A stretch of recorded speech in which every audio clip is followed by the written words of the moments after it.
everybody. Hi, welcome to the show. My name is Dean, and this show is not about me. This show is not about James. This show is about two heroes, and they joined us, and one of them is coming back from Wonderland. So heroes still enjoy being kids sometimes. But James is here. Welcome to DeanBlundell.com. That is Dr. Vivian Stamatopoulos. Now, Dr. Vivian is, if I'm not mistaken, she's also a teacher, associate teaching professional, professor of criminology and justice at Ontario Tech. Is that correct? I got that right? Yes, indeed. You're a genius. Speaking of geniuses, little known fact about my friend Caryma, who's been with us a bunch of times, but I did a little reading on you today. I just want to throw this up to get the whole thing started.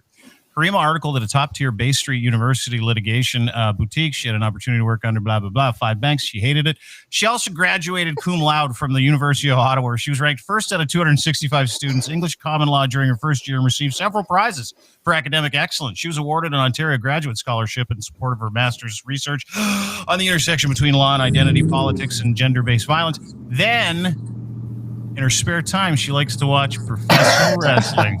That is the greatest. Doesn't it all kind of make sense, though? Like, if you look at it makes sense. Yeah, I guess so. Then I was started thinking because, this wonderful history, but she loves wrestling. Dr. Viv, do you like anything weird that nobody else likes? Oh, I'm pretty basic. I'm pretty vanilla. I mean, I wish I was as cool as Caryma. I'm not. Well, you are, and that's why you're here. So you guys are just meeting for the first time. Like, how did you guys? And it was weird because when you said hi, it was like, "Oh, I love you," and "No, I love you." It was wonderful. Chatted on DMs a little bit. Oh, have you? Oh yeah. Well, you connect with people you admire, and I admire her. So I've reached out to her. Mm-hmm. Yeah. And so far, so good, Caryma? We're good. We are good. All right. I'm just checking because you never know. There might be a little heat between two people that are. Oh, no. In fact, she's so thoughtful. She had retweeted one of my comics, which was Dr. Fullerton smothering a patient with a pillow. And then she's like, but I think this might get you in trouble, so I'm going to unretweet it. And then she did. It was amazing. I had another lawyer reach out to me worried that it could get you in trouble. And I got worried the last thing I would ever want to do is get you in trouble because, not that it wasn't already on your Twitter account, but, I didn't want to be involved in getting you in trouble. That would break my heart. That's so nice. Thank you. Yeah. I don't know if you've seen the rest of Caryma's posts, but I don't think she cares if she gets in trouble. She's more brave than me. She's braver than I am. It's not that I don't care. It's that I think what I do is defensible. I don't do anything that I find indefensible. So, Has that now? Listen, the great first jumping off question. Dr. Viv has been basically responsible for getting Marilee Fullerton gassed for killing a bunch of people in long-term care homes by abating responsibility. She is a legend and has stood up for our seniors and the less fortunate and people working in group homes for the past 18 months in the face of for-profit long-term care, in the face of threats, all that stuff. Caryma, same thing when it comes to common sense and vaccinating and, the rule of being a good citizen, following these people around week after week, making sure she documents this stuff. Did you guys have an intention? And I guess I'll start with Dr. Viv. I mean, what were you doing at the time the pandemic started, and how did you morph into this giant in the caregiving industry? Seriously. Very accidentally. I had lost a grandmother in long-term care right before the pandemic arrived, so the end of January. And I was still grieving and reeling from everything that happened there, and none of it sat with me well. And I had also, got legal advice to that end because I did not feel happy with everything that went down. And I saw a lot of things like every long-term care family does. You see the systemic failures. And I knew when the directive came down in March 13th, I believe, limiting family access.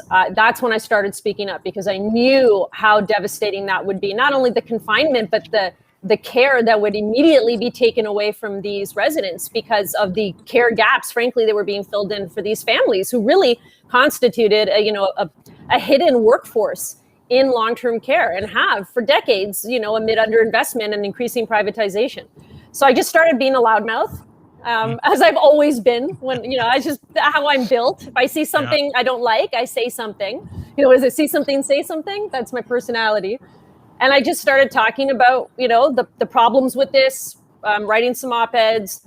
And then families started to reach out to me, and then they would tell me what was happening, and I would get immediately sick to my stomach, angry, upset, because the things that I was hearing and all the things you heard in the military reports, the horrifying, accounts you read in the media, I was hearing all of this from families, and I was beyond upset, and I knew I had to get their stories out there. So I started connecting with media, really trying to get families to just share what was happening in these homes. So for the first probably 6 months, I was, for the most part, behind the scenes, just kind of trying to organize families with media to get their stories out there. And then just over time, people started asking me to do interviews. And then, certain politicians would want to meet up and have me discuss what was happening, and just kind of snowballed into panels and interviews and events, protests, tender care, all of these things just kind of snowballed as the need arose, and the need continues to rise. Problems are just everywhere. And can I ask, you start down the road. Sorry, James, you start down that road and you start getting interviewed. What you uncovered, and you're still fighting for and against, is this systemic abuse of our seniors that isn't just going on now. Yeah. It's been going on ever since we've privatized long-term care. Has this changed your focus? Because I see you continually moving in that direction to advocate for those people, to advocate for air conditioning, to advocate for meals, to advocate for legitimately professional PSWs. Is that something you're going to continue to do? Or are you going to change your direction? Oh, no, there's no stopping it. And, even my family had said, even before COVID hit, what happened, in my own family situation and how upset I was personally with what happened. They said to me, this is going to change your focus. This is going to change you. We can tell, because I was consumed with just how, betrayed we felt as a family by our own situation, and then knowing and learning. And the more that I saw and the more that I read and the more that I immersed myself in this world of literature, and I had some doctoral experience working and researching in long-term care as well. So it's not like I was brand new to long-term care, but it takes on a whole new meaning when you actually live it and you have a loved one in one of these facilities. And I just have such a newfound respect and appreciation for how bad it is and how much we need to listen to the families and the residents, because you're not hearing their stories enough, and they're telling the truth about what's happening in these homes, and it's not good. Has it changed you? Yeah. No question. To the core. Jamesy? I was just wondering if you could drill down on, say, the 2 or 3 main problems that exist in long-term care facilities. What would they be? If we're able to identify these problems, to fix all of those problems. I can say that the overriding problem or cancer in this sector, frankly, is privatization, because you really see a drastic turn over the past 2 decades of increasing privatization. Ontario has the greatest share of private long-term care, and even just anecdotally from I can't even count how many families I've spoken to over this pandemic. I can't even count, but literally 9 out of 10 of them are all for-profit. The loved ones in for-profit facilities. I mean, there's a very clear and flagrant pattern of for-profit inferiority, and then the more I looked into it and did the research, I mean, this pattern existed well before the pandemic. This is no secret. And really, all of the changes that have impacted long-term care negatively really boil down to a model that really seeks to exploit the laborers in order to create profit, because that's fundamentally where you create profit, is by exploiting labor. And that's exactly what has happened. And the scary part is that over the pandemic, that has gotten worse. So the stories, I don't know if you just saw, I tweeted about the Toronto Star story about this gentleman, a Uganda refugee, that it was here and literally thrown by an agency to work in a long-term care home in a deadly outbreak. They didn't tell the guy the home was in an outbreak. No training, never worked in healthcare. I mean, they just threw these migrant workers into these homes at the deadliest time, completely exploiting them. And then if they'd get sick, they'd just say, okay, you're out. Sorry, you're out. No benefits, no protections, because they were deemed independent contractors. I just spent an hour on the phone right before this podcast with the gentleman from that article, Samuel. And it's heartbreaking to see just how badly this has increased over the course of the pandemic, how much we exploited migrant and temporary workforces to really sustain us during COVID with zero protections. Mm-hmm. And if I'm not mistaken, you mentioned that the last time we talked. You know, yep. you were trying to explain to people that, you know, the for-profit model as it sat and we rolled into the pandemic was prime to kill a bunch of our seniors, because the for-profit model, and I don't know if you've ever watched Better Call Saul. It's one of my favorite shows of all time. One of his biggest cases was, you know, people were sending their, like old folks were sending their entire paychecks, everything they had monthly to the old folks home, and they were charging them like $20 for fucking toothpaste, and, you know, like $15 for Arid Extra Dry, which is 99 cents. Like the abuses, and these are all for-profit in the States, right? Isn't that what Ontario has modeled their for-profit long-term care after? Is something like that? Is that kind of stuff happening in this country still? Yes, it is. The only benefit to the American model is that they're so much more litigious, and they don't have the caps on, you know, the nursing home laws here really do not benefit families. They really, you don't get big settlements if you sue a negligent facility in Canada. And I've learned this becoming very close with a few long-term care lawyers. One of them who we launched an advocacy group together, Melissa Miller, Canadians for Long-Term Care Standards. And you know, you hear about this, and at least in the States, though, there's that fear of really hefty litigation, and these homes do get hit. And that has been helpful, at least, to reducing some of the negligence. Where here, there's literally, you get a slap on the wrist, a written warning. I think only 2 homes in the last 20 years in Ontario lost their licenses. And that wasn't because of neglect and abuse, which we know happens systemically, but because of financial mishandling, where they said, take it, we can't do this anymore. We don't want to bother with this home. We don't take licenses away. We don't penalize them. Even now, in the worst humanitarian crisis in long-term care, where one home alone had 26 deaths, according to the military who went in there before they even arrived due to dehydration alone, no criminal charges, nothing. And even yesterday, we just heard back from Durham Region Police Services, because I know the families of Orchard Villa who are trying to get criminal charges against that home. And even they just said that as of right now, it doesn't meet the burden of proof to have a criminal investigation. I mean, I just don't understand, what more do you need? I mean, we have evidence upon evidence upon evidence of neglect and failure leading to death, failing to provide the basic necessities of life here. I don't understand why we just let people off the hook. With widespread negligence contributing to death. No problem, off the hook. Have you taken heat from these companies like Chartwell? Like, what is it? Because this is what I'm driving at. Like, the fact that you and Caryma are still standing here and yelling at the top of your lungs that this is wrong, these things are wrong, and you're affecting change in your specific area. Normal people like me would have quit the very first time someone sent me a letter and said, if you don't shut the fuck up, we're going to come down on you and we will find a way to ruin your life. Has that happened to you? Have you been threatened by anybody? Or is it just the general Twitter bullshit? I haven't, thank God. And I think because for me, you know, and I think Caryma too, I really try to make sure that I'm only discussing facts. And if I'm being critical, it's because it's something I read that was documented in the news or in the commission reports or in the Auditor General's report. I mean, it's things that are in black and white, and I try to get the facts.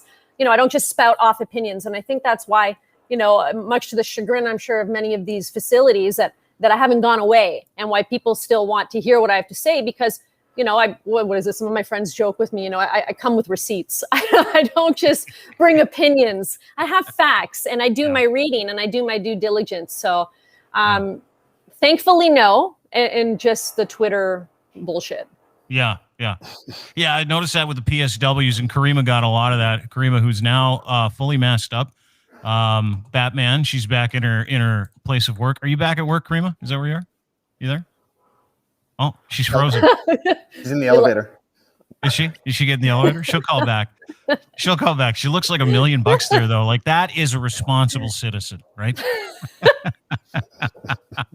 but like, elevator's broken. oh, okay. So the elevator, here she goes. She's walking up the stairs. How are you, love? Good. Good. You heard everything that obviously Dr. Viv said, and you get to a point where you're pushing and there's pushback and the regular Twitter bullshit. You had a very different experience, right? You had an incredibly different experience because you were standing up for the less fortunate, and you were talking about responsibility. And you and I both know. I mean, I'm not telling tales out of school. The hatred that you got for being a strong lady boss in your discipline, pardon the lady part, just a boss, was almost crushing at some point. Yeah, I think it could have been. It could have been crushing for sure. But like Dr. Viv said, I mean, first of all, you say what you say as long as you can back it up. But also, like, I don't know, man, there's a pandemic, like the ocean's on fire, all of this. So, like, what am I being careful for? Yeah, exactly. Oh, I respect the savage. game. I respect the game a lot. Like, okay. Well, and let's be serious. You're a lawyer too, so if someone comes after you, you've got your law degree to hit them with, right?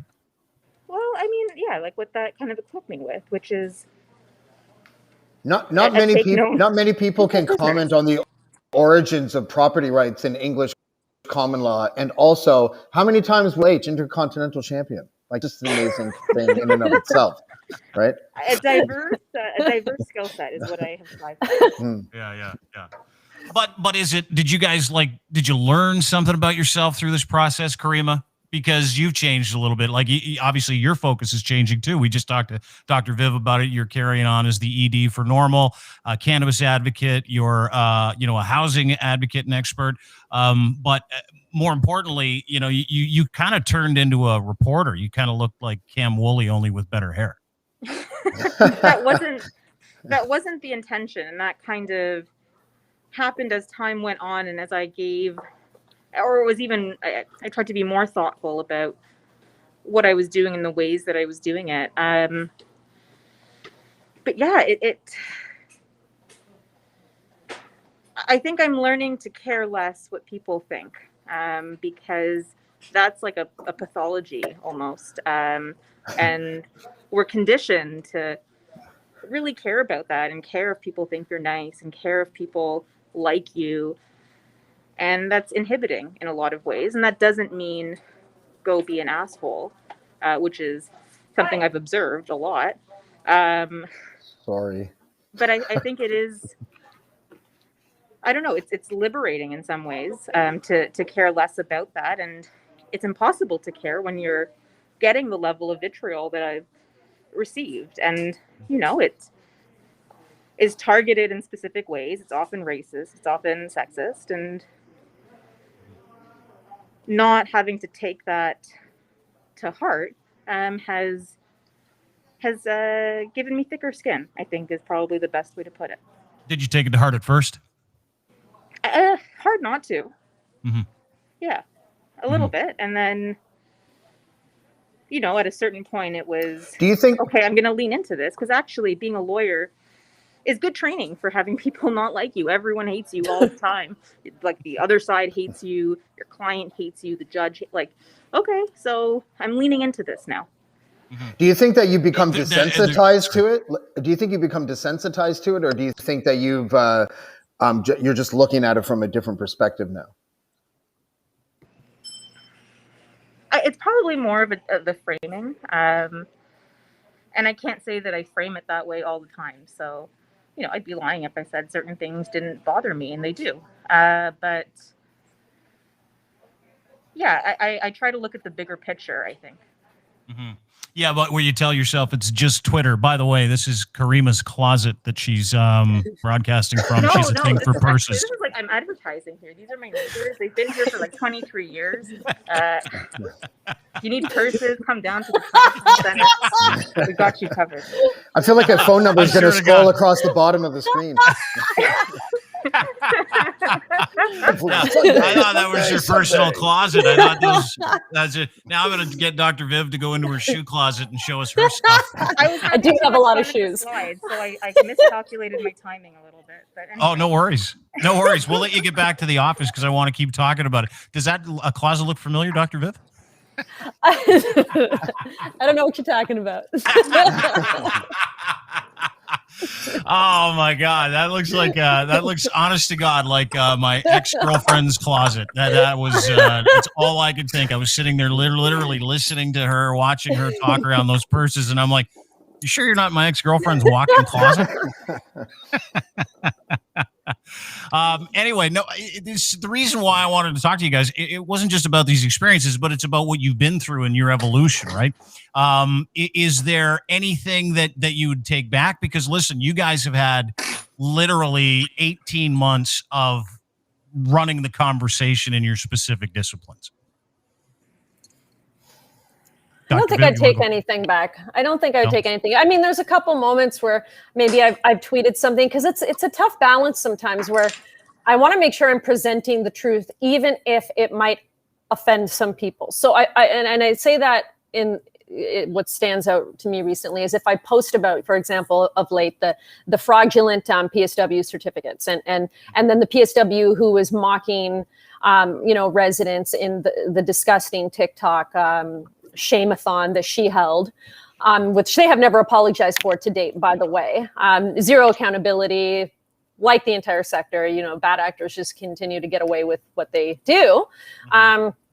But at the same time, if I post something and then I might get a comment or two about like, don't, paint the entire PSW profession with a brush or things like that. And of course, I never want to offend PSWs because if you're the good PSWs and you're supposed to be there and you want to be in this work or you have, you know what I mean? Like you should be there. And I'm not trying to make you feel bad, but and for me, it's about pointing out the larger exploitation, right? Like the fact that it's these agency owners and these long-term care providers that are deliberately exploiting this labor because it's cheap and it's disposable and they don't have to provide benefits and protections and it's in and of itself a form of union busting, right? And it's no coincidence that people like Rivera, for example, I think put in $1 million cash infusion to one of these gig economy apps, BookChain, that has been used a lot during this pandemic. It's one of the dirty little secrets that the Toronto Star uncovered and that this gentleman I just spoke to just before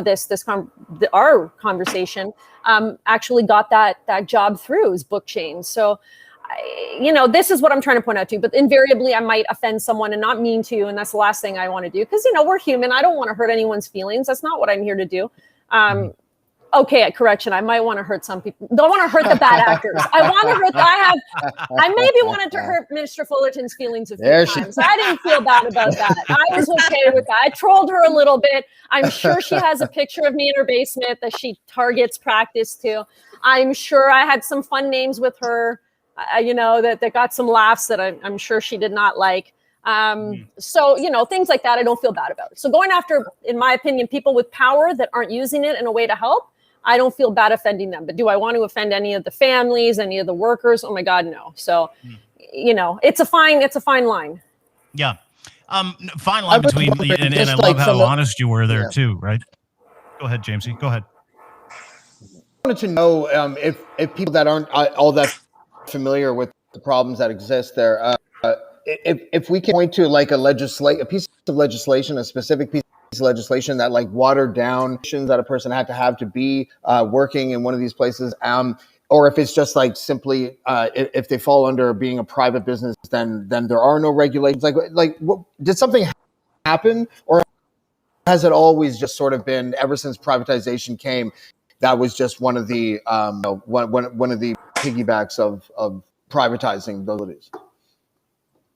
Well, actually, Mike Harris happened. So, yeah, 100%. Mike Harris was the one that did away with the staffing standards because there used to be basic standards, and then he did away with those. And at that point, it was all bets are off. As long as the Long-Term Care Homes Act stipulates some things, like you need one nurse on every floor during a given shift. But like there are no basic staffing ratios. Like, so we have, some workers caring for 30, 40 residents, sometimes 50 during nighttime. I mean, you can't provide care like that. and everyone, and we've known about this, and governments have known about this. So I blame what we're seeing here on what I call, I didn't come up with this term, but regulatory capture, right? So we have a very wealthy and very connected for-profit lobby that donates a lot to various governments in power. There's many conflicts of interest. They're well documented in the public and in the media. And you know how it is when your friends give you money and they get a seat at the table, right? Mm-hmm. You want to listen to them. You want to make them happy because they've donated to you. I mean, this is how, I don't know. No one's ever donated to me, so I don't have that kind of relationship with people, happily. But that's a huge problem, is that the people that are at these decision-making tables are people that have been shown to, provide very hefty donations to the Conservatives and the previous Liberal government. And then we don't see people like the family members, like the residents, like a lot of the unions have a seat at the table and really be there, that are there to protect, the labor conditions, the working conditions, and the care conditions. And they just don't get a seat at the table. Even right now, that's a staffing accelerator group, which Fullerton put in place. Not one union was included on that labor organization. And they put out a joint letter being like, you just shut out all the unions representing, the majority of the workers. Like, what? They just shut them all out. They had the for-profit lobby representatives there. Nobody representing really the workers. I mean, and this is the kind of, experience during the pandemic has been the people that have had a seat at the table are the people that represent the for-profit interests. Caryma, and I don't know, maybe this isn't a question for Caryma, maybe this is a question for Dr. Vivian, but, Dr. Viv talked about how there's no legal recourse in Canada like there is in the States to keep certain organizations accountable. From a legal perspective, why is that? Why aren't we seeing a billion lawsuits for the poor seniors that had to dehydrate to death under for-profit rule? Like, why are we not seeing lawsuits by the dozens on the daily?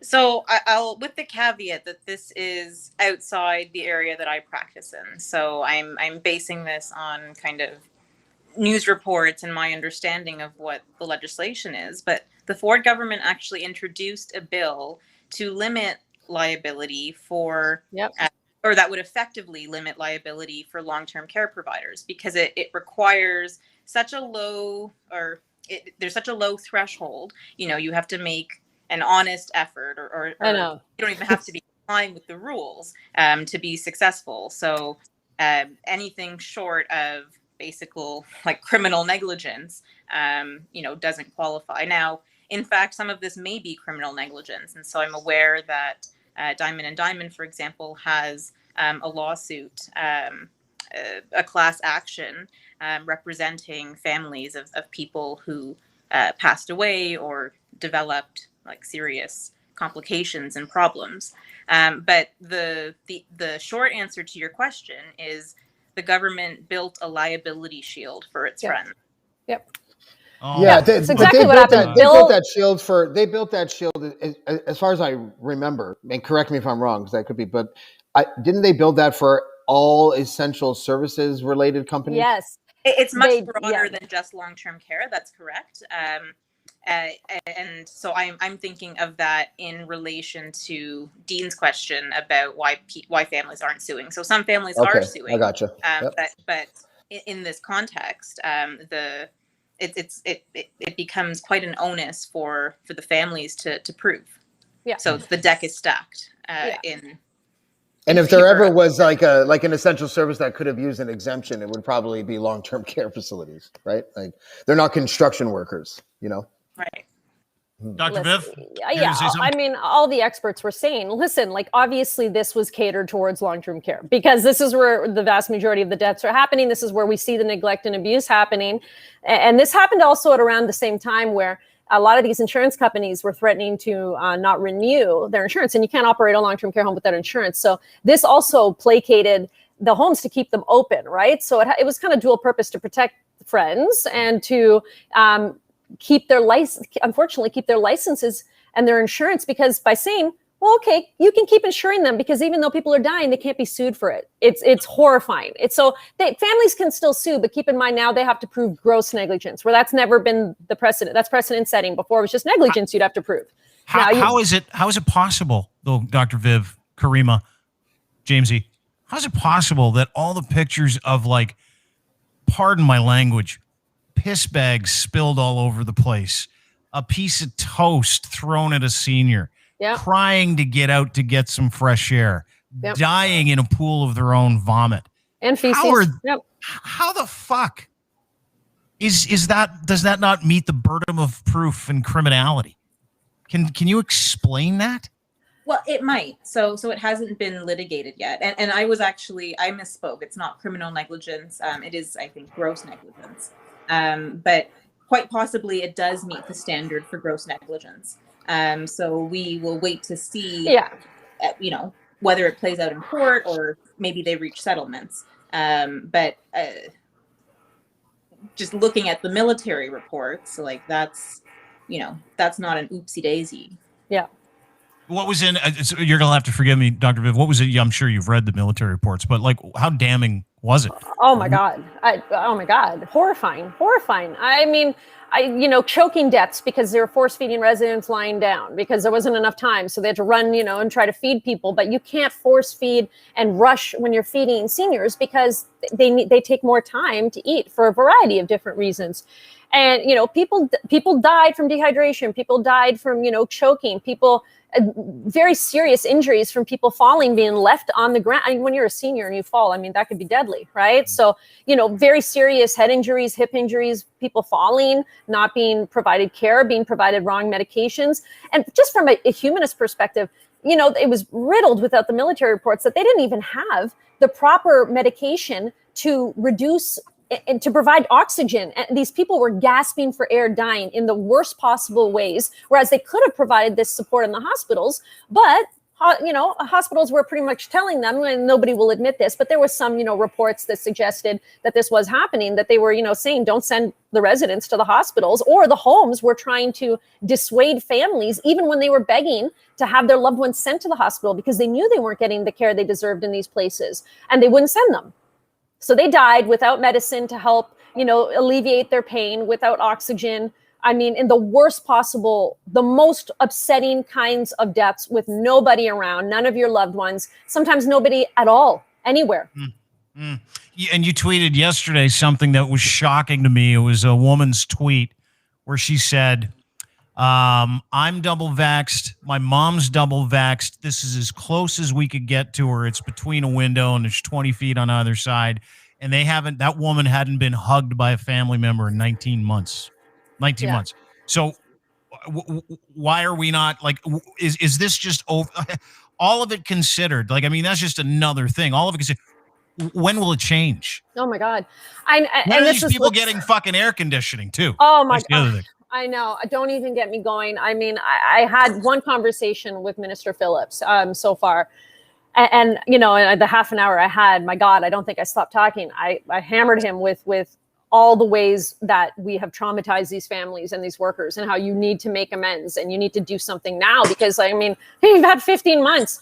Fullerton, I don't know what the hell she was doing, frankly. But her she hair. was just nowhere to be found. I mean, Pokeroo is one of my pet names for her.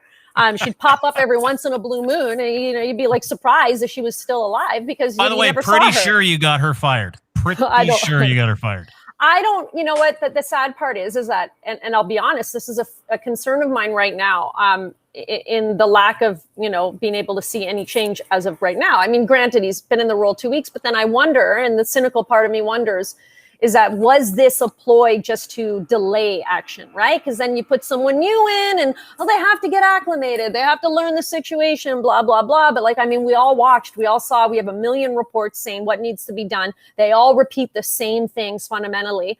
And it's really there's a handful of things that if you do right now, will start the process of repairing a lot of the damage here. I mean, things like, creating strict financial penalties for repeat noncompliance. So bad actors that are constantly found to be, neglecting and abusing these residents. I mean, and the sad part is, and I told Minister Phillips this, is that, Wynne had tabled something right before the Ford government came in that could levy up to $100,000 in penalties for these bad actors.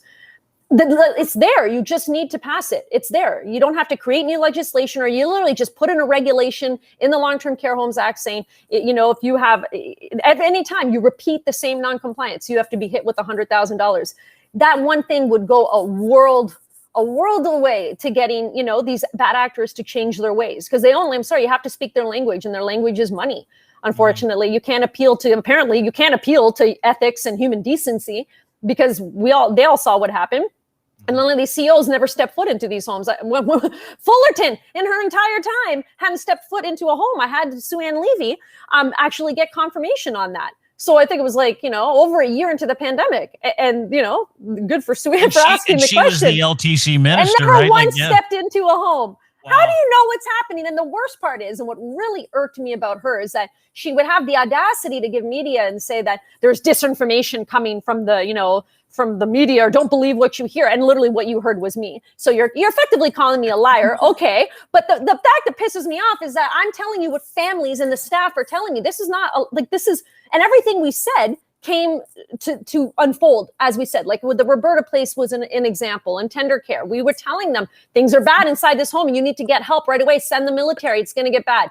Oh, people are just spreading misinformation. Those were the two worst mass casualty events in long-term care in Ontario. So, okay, Roberta Place is tied with Orchard Villa, but for you to even say that it's misinformation when you haven't stepped foot into one of these homes is mind-blowing to me. And I think it was, the accumulation of those very obnoxious and rude and just disrespectful kind of behaviors that really had me grow a dislike for her that I have not had for a politician, I don't think, ever.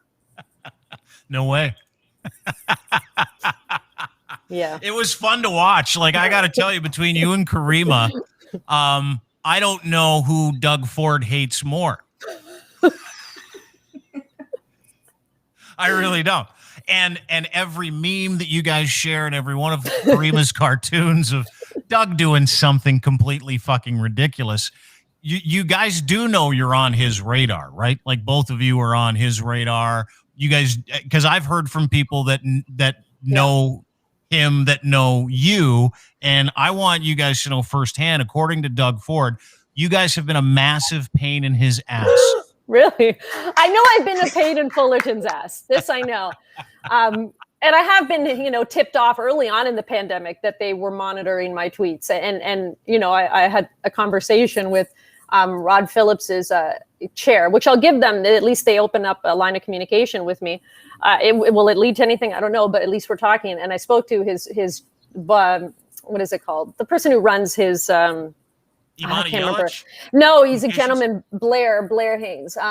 He's chief of staff, and I had said something. I go, you need to talk to him about these fraudulent certificates. What's going on, the exploitation? Like, you need to let him know. He goes, oh, we know. We saw your tweets. We saw you live tweeting during our press conference. I'm like, oh. Yeah. And Caryma, do you know you're on Dougie's radar? I mean, it makes sense. It would be weird if it wasn't. He probably hates it. There's something that a conservative blowhard like that age hates. It's two strong women, okay, making sure he's accountable. Because if there's something Doug Ford doesn't like, it's being accountable. And did you hear his press conference about doing nails and stuff like that the other day, where he's talking about how disingenuous and gross he was talking about women? Did you hear that? I think that was also, yeah. I mean, it was followed up by promising that he'd give PSWs a pay raise, and then they backpedaled on that immediately once I clipped the video of him saying that and literally alerting all the media that you need to nail him to this, because you can't just say things like this as a PR campaign, move and then not deliver, because this is what we've been asking for. And it was a whoopsie. And then they ended up, backpedaling because I don't think it's going to happen. I would love, prove me wrong, please give them the permanent, wage increase. Prove me wrong. But they've had 16 months and nothing. Is it, Caryma, isn't that the case? Like, isn't that like what Dr. Viv just said about Doug Ford and this administration? Isn't that pretty much how they've done business for the past 4 or 5 years, of telling you they're going to do something and not doing jack shit, or the exact opposite? It's quite remarkable, actually, to have a premier who almost legislates at the podium during press conferences, and then after the fact, lawyers are scrambling, find this legislation, where does it say that, what is the regulation, and it doesn't exist because it was like a figment of his imagination or thought, or he wanted to test the waters and see if it sounds good, if people are receptive to it, or whatever else. So that's been his MO from the outset, and it's just a lot more apparent right now during a pandemic, but he's always been like this. Is cronyism his biggest deal, DeFiore? Like, because that's what we're talking about. And Dr. Viv mentioned it before, and I know it's something that we've discussed. It's, friends giving friends money, right? You watched it with this Highway 413 and all the developer buddies that he tried to empower to be able to, put money in their pockets, shielding people, that shield law for loopholes when it comes to suing people over COVID. Can you trace the money? Like, can you literally go, okay, let's break down Doug Ford's friend group and see who's benefiting from him killing all these people? Indeed, there are like investigative journalists who are doing exactly that, whether it's with respect to the MZOs or like the long-term care stuff. I think it is basically in every facet of the economy, like housing, like all of it. So I think that's one of the big issues. And another issue that we kind of talk about, but not really, is sort of the media complicity and connections between Post Media and the Ford administration, and how Brian Lilly. it is. Brian Lilly and his girlfriend, who's he's not in the media. I forget. He's just a piece of shit. It's kind of a puppy. It's weird. Yeah. Sorry, Caryma, we were just pointing out who you're talking about, but continue. No, but that's it, like it and where there's a lack of disclosure or even a lack of interest on the part of the public, that although maybe I don't know if it's lack of interest because it was sort of hush hush, but that seems to me to be a potential conflict, and there are many such instances in the administration. So it overall is quite sinister, I think. And just the dismantling of public health, of our education systems, like the pandemic really played into the premier's hands, in the sense that I think it was always the plan to further dismantle some of these institutions the way Mike Harris did. And we're there, and it's hard to walk that back. So it's bleak. I think Caryma just nailed it. I think that the pandemic took the existing platform of the Ford government and gave them an opportunity to enhance it and expedite it. So you saw things like one of them. This is not really long-term healthcare related, but one of them is the way that they wanted to implement online learning and supplement like 30% or something like that of student learning to the online realm. And then the pandemic happened, and they didn't, because each school board had their choice, but they sort of leaned on provincial education minister's office, and it trickled down to really promote online learning and not give school boards encourage school boards to not give other than online, like paper and pen correspondence and stuff like that. And they did that because they used it as a prototype. Like this was their case study on how successful online learning would be. And they're probably going to use it to introduce the legislation that was really not popular before, and probably less popular now that parents like myself who have kids who did the online learning, how disastrous it was, and they'll just plow forward. So that's just one example. And they centralized, you guys would know more about this than me, but when they centralized the health offices and eliminated other offices, that was right before the pandemic. And then the developers, the casino operators, and all these different consultants that they've hired are all friends of the Conservative Party. They're all donors or lobbyists or former lobbyists. And it's a really Americanized way of governing. This happened in New York State. Cuomo, I don't know, he was sort of popular for a while there, but like he's done all the same things that Ford has done. I think there's other states, largely Republicans, that make it impossible to sue businesses if COVID was spread at the business or whatever, or if you lose your job because you get sick. And yeah, I think we're just seeing a very Americanized version of governing when you look at what Ford has done since the pandemic started. Yeah, Dr. Viv, just to comment on that, please, if you can, because I saw you shaking your head going, I mean, I've been calling him Trump light for a long time, well before the pandemic. I mean, it's Republican style U.S. politics that is, and not only, him, I mean, even Fullerton has been documented saying before the pandemic that she likes, Canadian healthcare isn't all that it's cracked up to be. And we should look at U.S. models of like two-tiered, if you're rich, you're cool. Everyone else, you're SOL.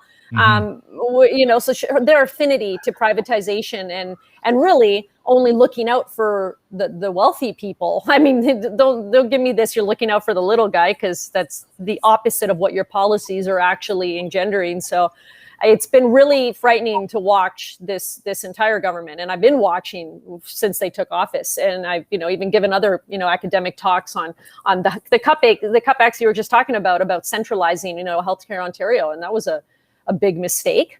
And it was just a constant dismantling of our of what we should have is our public health care under Ford. And they're doing damage now that will take years to undo. And we need to start undoing it as quick as humanly possible.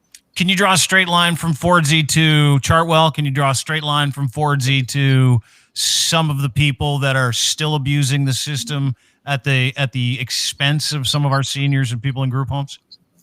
They're all, Huff posted a bunch of articles, and there's a bunch of, people, like, you gotta love the long-term care community. They're so funny. They do not mess around. They've created all these picture graphs of the connections between certain people in the for-profit sector and various different people in the Ford government, not just Ford, a whole bunch of them, right? So, and there's I think 6 former Ford staffers who are now full-time lobbyists for the for-profit sector. So, I mean, there's many, the connections are all out there. They're definitely clear. I mean, one of the biggest ones I can think of right now is Schlegel, who's had, a big role on the long-term care pandemic planning tables at the provincial level. James Schlegel, CEO of Schlegel, which is one of the biggest Canadian for-profit long-term care chains. And, he's one of the biggest contributors to Elliott. And I mean, he's had a really important role, and you'd see him in a lot of, Zoom photo ops with Fullerton having these meetings. You don't see those with any of us or any union people or anything, but there's many problematic connections. I mean, one only needs to Google connections between the Ford government and long-term care for profit. They're there. Yeah. Have you guys, and kind of not really a wrap-up question, but kind of it is, I guess. And it lends itself to, how have you changed? I can speak for myself and say, I've had the, political entrepreneurial wool taken off and pulled over my eyes for 40 some years. Over the last year and a half, I have been so fucking grossed out by the collusion and the convenient friendships between big media, big business, and our political system, to the point where I have no problem taking a giant shit on Bell when they do something wrong, Chorus, Rogers, because I don't care if they hire me. It would be a blow to my reputation to work for them. Yeah. It really, really would, which is saying something, because I didn't have the greatest reputation for a really long time. But that's how I feel. But that's been 16, 18 months of listening, watching, learning. I am embarrassed that we work this way. I'm embarrassed that it's taken me 48 years to get to this point where you're everything's broken. The reasons that we do things for people in this country or in this province are all wrong. All of them are wrong. And so I feel like it's Dr. Vivian's responsibility, James, Caryma's responsibility to be able to just tell the truth. But even in that, you're not part of the group, right? Like you're sort of saying goodbye to future opportunities if you might want them in certain areas. But I'm at that point where, you know, I've taken the condom of stupidity off of my head and I can see things for what they are. And I sort of feel like one of those conspiracy guys now. You know what I mean? Where you're like, no, I got to keep fighting this, but you keep fighting it and you're fighting against this machine that was built this way for like 200 fucking years. Yeah. Yeah. Makes sense? Yeah. And it can be I'm getting cynical, I'll admit. And like, I hear from families all the time, like, when are we going to see some change? What's going on? And then, you know, I'll get a meeting or I'll get like an opportunity, like when I got to address Justin Trudeau, and I thought, okay, maybe we'll get some federal change here. And then nothing happened and things went the way we didn't want them to go. And then, you know, I felt, well, me and my families, I feel personally betrayed when the families are betrayed, frankly. And I felt wronged there. And then, you know, and then obviously the whole families, including myself, have felt wronged by what has happened in long-term care in Ontario at the provincial level. And for me, I think and it's funny because people are always like, you need to go into politics. My God, you know, you actually tell the truth. Things like this, right? I hear all the time. And I'm like, the experiences I've had, frankly, with too many politicians have just been so unnerving and disappointing because I think they have the power and they can do good.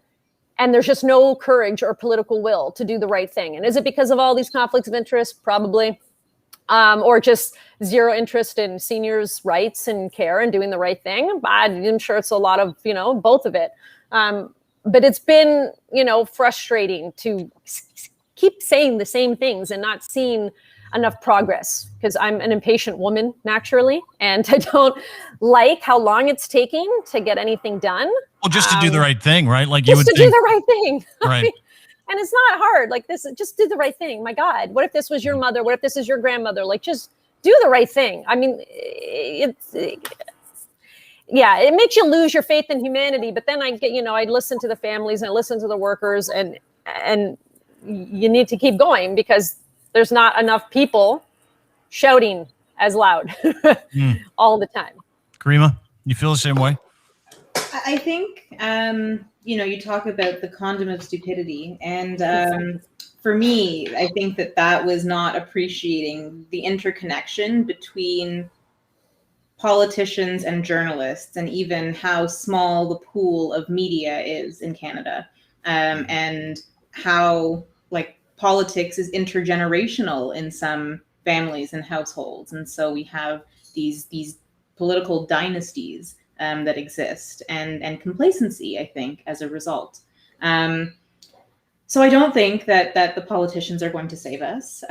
What has maybe been heartening is seeing how organizing kind of at a grassroots level has created conversations and change. And that's something that I think should be further nurtured because ultimately, in holding politicians to account, okay, we have this provincial election coming up and, there's a party who clearly I think we should vote against, but is there a party who clearly we should be voting for? It depends on your individual ridings, but it's I think that the power is going to come, not to sound cliche about it, but from the people.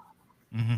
No, I completely agree with you. I don't have the same, pressing issues as I had like 10 years ago. The pressing issues are kind of, they're not external gratifiers. Do you know what I mean? Like, I think that's what I've learned about this whole thing is that there are people, special people like Dr. Vivian and Caryma, very, very special people that will take their entire life and put it on hold so that they can affect change. While the people in the position to be able to change things ignore you. And I'm really proud of both you two. I really, really am. And you guys have made me a different person just by watching you operate and stick with it. So please don't stop because you're motivational, not just for women that want to affect change. You're motivational for men. You're motivational for a generation to be able to go and stick to it, do what their heart tells them to do because it literally is just the right thing to do. like it's the right thing. And not many people focus on doing the right thing. And the fact that you two do it day after day after day in the face of all the bullshit, and by the way, it's just Twitter. Try to keep that in mind. It's just Twitter. I just want to commend you and thank you for both of you for rising to the occasion in a time when not many people did. So I appreciate you both. Thank you. That's so sweet. That No was problem. really sweet, Dean. I Yeah, feel the James, same So way. sweet. I feel like 75% of what Dean just said, but still, I think that's a lot, right? Yeah. And by the way, remiss, but it's James's birthday today, ladies and gentlemen. Happy birthday, James. Happy birthday, James. Happy birthday. And we Thank got to you. let him go because his wife offered him, is going to give him a present, and we can't talk about the kind of present that she's got for him here. So he's got to go. Pudding. Enjoy. James, thank you. Blackballed, the podcast. You can get it anywhere Thanks, you get guys. your fine podcasts. Please follow DrVivianS on Twitter. Please follow Caryma at Caryma Rules on Twitter. They're two shining bright lights in a really shitty existence for some people. So keep it up. And thank you again. I really appreciate it. Thank you. Thanks for having us. Anytime. Dr. Viv, that's Caryma, and I'm done. That was fun. Listen, we don't give people credit for doing good things, enough good things. We don't give people enough credit for being brave and being courageous and showing temperance and wisdom and justice, all the good things that make you you. So thank you to Caryma. And thank you if you're one of those people, too, that stood by and tried to do the right thing, even though everybody was telling you to do the wrong thing. It's what makes you you. You go through these hard things, these impediments. These impediments become the way through people like that. So be that person. Thanks, everybody, for watching and listening. Thanks to everybody for taking part in the podcast. Big week. Thanks to Viv, Caryma, and Jamesy. Thanks to our friends over at Ed's Fine Imports. He's got Gitch, wants to sell them to you. He's got a few pair. You'll get 3 pair when you buy 3, but he'll send you a free one when you use promo code GITCH3. Go to Ed's Fine Imports. Best underwear you'll ever buy, fellas. Without question. Banana hammock in the front, boxer briefs, lots of coverage, lots of elasticity. Ed's Fine Imports. They're called Gitch. Get them today. Woo, domination.com, dmntn.com. Try them out. We use them all the time. They're fucking incredible. If you produce content, you want to produce legacy content, promotions, that kind of stuff, you roll your file into this thing. Try it for free. It's artificial intelligence. Super easy to use. We love it. So will you if you produce content. Go to dmntn.com and try it out today. Easy Auto Financial are partners that want to get you in a vehicle. They know what they're doing. They get you free financing. Doesn't cost you a dime. After you get your free financing, they'll set you up with a car and a dealer that has the car that you've already picked with the financing they got for you for free. EasyAutoFinancial.ca. Check them out today. And Blue Microphones, part of the Blue crew. Really proud of that, as a matter of fact. Wonderful people down at Blue and Logitech, a Logitech group of companies. We use Blue Microphones exclusively at DeanBlundell.com. All 75 of our podcasts in the network do as well. MoFi headphones, USB mics, Blue Yeti, bottle caps. You got it all. Stream podcasting game with the best in the business. Blue Microphones. Find them on Twitter at Blue Microphones or BlueMics.com online. Have a great day. Thanks for watching. Have a great weekend. Do the right thing. Just try it. On repeat. Makes you a better person. Take the low road, too, if there's no one on that and no one else finds out. I do that sometimes. I'm not proud of it, but it's what I do sometimes. Anyway. Thanks, everybody. Have a great day. We will see you Monday. Monday.